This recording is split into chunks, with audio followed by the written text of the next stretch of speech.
નમસ્કાર, પાદરા સમાચારના digital platform પર આપનું સ્વાગત છે। પાદરાના કાળા દિવસને આજે 3 દિવસ પૂર્ણ થયા છે। સતત 3 દિવસથી પાદરા ગંભીરા બ્રિજ પર બનેલી દુર્ઘટનાને લઈને રેસ્ક્યુ કામગીરી ચાલતી હતી। અત્યાર સુધી 20 જેટલા મૃતદેહોને આ બનાવમાં બહાર લાવવામાં આવ્યા છે, જેમાં અનેક વાહનો ખાબક્યા હતા। આજે ઋષિકેશ પટેલે પણ આ ઘટના સ્થળની મુલાકાત લીધી છે અને દુઃખ વ્યક્ત કર્યું છે। ખાસ કરીને ઋષિકેશ પટેલે કહ્યું છે કે આમાં લાગતા વળગતા અધિકારીઓને તાત્કાલિક ધોરણે સસ્પેન્ડ કરવામાં આવ્યા છે, પરંતુ સૌથી મહત્વની વાત એ છે કે સસ્પેન્ડ કરવાથી શું માત્ર આ લોકોના જીવ પરત આવી જશે ખરા, જેવા સવાલોએ પૂર પકડ્યું છે। કારણ કે જે પ્રકારની આ દુર્ઘટના હતી અને તેમાં પણ અધિકારીઓની જે બેદરકારી છે તે લોકો માટે એક રોષનો ટોપલો બની ગઈ છે। જે પ્રકારની આ દુર્ઘટના હતી, જે સમયે જે લોકોએ આ દુર્ઘટનાને જોઈ છે તેઓ ક્યારેય આ દુર્ઘટનાને ભૂલી નહીં શકે, કારણ કે વડોદરામાં સૌથી મોટી દુર્ઘટના આ કહી શકાય। અધિકારીઓના પાપે બનતી વારંવારની આ દુર્ઘટનાએ આખરે લોકોમાં ભારે રોષ જમાવી દીધો છે। આજે મંત્રીએ અધિકારીઓ સાથે ચર્ચા પણ કરી છે, સ્થળ નિરીક્ષણ પણ કર્યું છે, લાગતા વળગતા અધિકારીઓને સસ્પેન્ડ પણ કર્યા છે, પરંતુ શું આ બધું કરવાથી 20 લોકોના જીવ પરત આવશે ખરા, જેવી અનેક ચર્ચાઓએ જોર પકડ્યું છે। ઋષિકેશ પટેલે પાદરા ગંભીરા બ્રિજ પર મુલાકાત લીધી।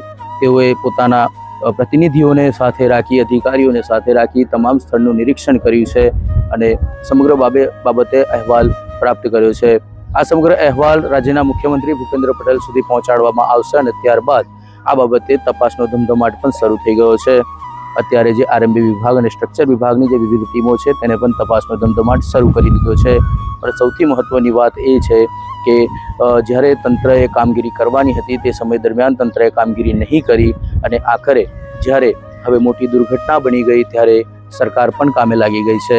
પરંતુ જો આ જ કામગીરી ધ્યાનપૂર્વક સરકાર દ્વારા અધિકારીઓ પાસે કરાવવામાં આવી હોત તો કદાચ આ કાળો દિવસ પાદરાને જોવાનો વારો ન આવત।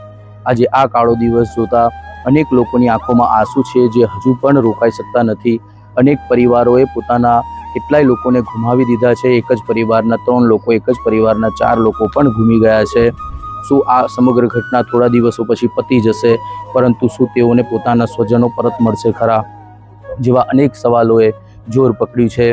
જ્યારે આવી ઘટનાઓ બનતી હોય છે ત્યારે રેસ્ક્યુ ટીમો અને સમગ્ર જિલ્લાનું તંત્ર કામે લાગી જતું હોય છે, પરંતુ શું પ્રિકોશનના ભાગરૂપે તંત્રએ આ બાબતને જો ધ્યાન પર લીધી હોત તો કદાચ આ પ્રકારની ઘટના જોવાનો વારો ના આવત। આજે પાદરાની અંદર, સમગ્ર પાદરામાં છેલ્લા 3 દિવસથી શોકનું મોજું ફરી વળ્યું છે, ત્યારે સરકારે આ બાબતે ખૂબ ગંભીરતા લેવી જોઈએ અને લાગતા વળગતા અધિકારીઓ સામે પણ કડક પગલાં લેવા જોઈએ। માત્ર સસ્પેન્ડ જ નહીં, પરંતુ તેઓ સામે કાયદાકીય ફરિયાદ પણ થવી જોઈએ તે જરૂરી છે। ધર્મેશ પટેલ, પાદરા સમાચાર।